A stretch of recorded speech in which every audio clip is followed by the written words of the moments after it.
토닥토닥 매일매일 얼마나 고생이 많으신지요. 사람들은 다 모르지만 우리를 창조하신 주님은 우리의 일거수일투족을 다 알고 계십니다.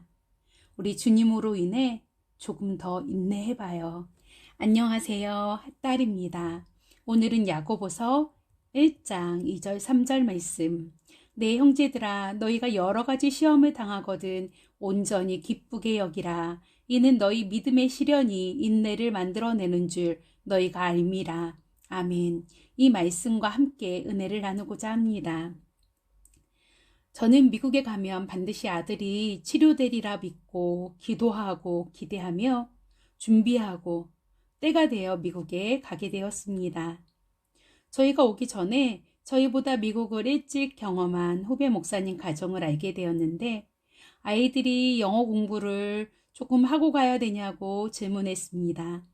그랬더니 아예 백지에서 배우는 것이 진짜 영어를 배울 수 있다고 하여서 저희 큰아이는 방과 후 수업을 통해 영어를 하였지만 둘째 아들은 아예 거의 영어 알파벳도 모르고 미국에 가게 되었습니다. 미국 도착 후 바로 학교에 입학을 하게 되었는데요. 알파벳도 모르고 미국에 간 둘째 아들은 그때부터 헬렌 켈러의 삼중고를 그대로 겪게 되었습니다. 선생님이 무엇을 쓰셔도 보이지 않았고 무엇을 말씀하셔도 들리지 않았고 누군가 주찬이에게 말을 걸어도 말을 대받아 할 수가 없었습니다. 참 감사한 것은 학교에서 가장 좋은 선생님을 만나게 해달라고 기도했는데 정말 그 초등학교에서 가장 좋은 선생님을 만나게 해주셨습니다. 그리고 1살 어린 동생이지만 주찬이와 같은 반이었던 친구인데 영어를 너무 잘해서 주찬이에게는 아론과 같은 말쟁이 역할을 해주었던 그 친구를 붙여주신 것도 참 감사했습니다. 하루는 학교에서 연락이 왔습니다. 주찬이가 교장실에 가 있고 부모님을 찾는다는 그런 전화였습니다. 미국에 가면 저는 저희 주찬이가 아주 쉽게 치료될 줄 알았는데 미국은 자유가 중요하다 보니 더 행동에 제약이 많았습니다. 그 당시 주찬이가 그 반에서 키가 제일 커서 조금만 장난을 해도 계속 주찬이가 지적을 당했습니다. 그리고 그 지적이 반복이 되면 교장실로 끌려간다고 했습니다. 제가 교장실에 도착했을 때 주찬이는 말도 못하고 듣지도 못하고 겁에 질려 울고 있었습니다. 저를 보자 오열하며 우는데 교장 선생님이 아이가 말이 안 통하니 중간에 통역관에게 전화를 했는데 아이가 부모님을 찾는다며 그래서 연락을 해주셨다는 것입니다. 교장 선생님은 아이의 과한 행동에 대해 냉정하게 말씀하셨습니다. 그래서 저는 아이가 좀 마음이 아프다고 이야기를 해드렸습니다. 교장 선생님과 만남 후 집으로 돌아오며 주님께 기도했습니다. 주님, 제가 혼자 착각하고 그리고 혼자 욕심으로 주찬이를 미국에 데려왔습니까? 제 욕심일까요? 주님, 왜 이리 계속 고통이 끊이지가 않습니까? 한국도 모자라서 미국에서도 이렇게 망신을 당해야 하는 것입니까? 괴로운 마음이 가시지 않아 집에 가는 내내 펑펑 울며 집으로 갔습니다. 그 후 집에 오면 저도 부족하지만 주찬이를 붙잡고 영어를 조금씩 봐주었습니다.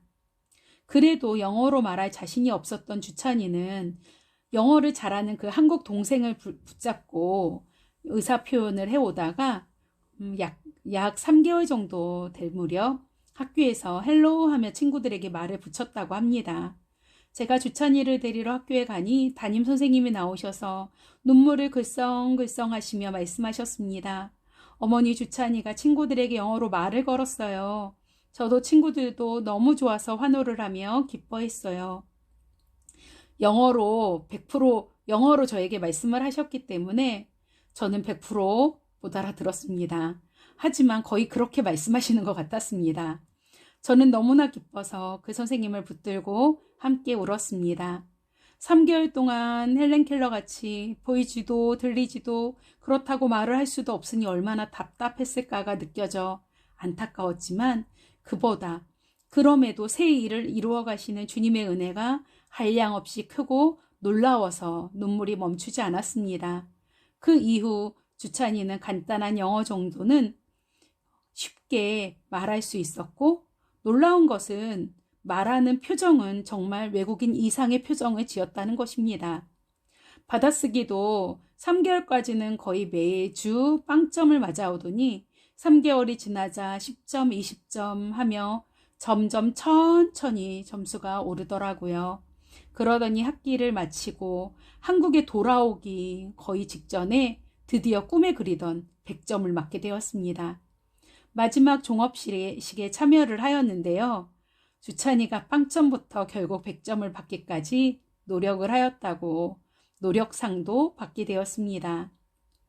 상 받은 것도 참 기뻤지만 더 감사한 것은 어느덧 공동체를 싫어하여 단체 생활에 전혀 참여를 안 하려고 했던 주찬이가 이제는 친구들과 어울려 지내는 것을 즐거워하는 아이로 바뀌었고 학교 가는 것을 행복해하는 아이로 그렇게 달라졌다라는 것이었습니다.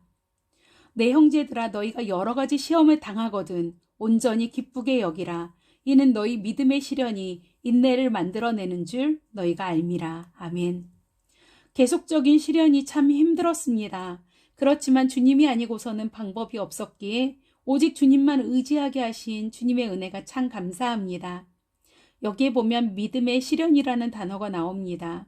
믿음의 시련을 통해 저는 제 자신을 돌아보고 아버지 앞에 엎드리며 버티고 견디게 하신, 결국 인내를 만들어내신 주님의 은혜 찬양하고 찬양합니다. 돌아보니 감사할 것밖에 없음을 고백합니다. 오늘 제가 읽은 감동의 글 하나 나누겠습니다. 프랑스의 93세의 할아버지가 코로나19에 감염되어서 병원에 이송되셨답니다. 그는 24시간 동안 산소 공급을 받게 되었고요. 그 뒤로 상황이 많이 좋아지셨답니다.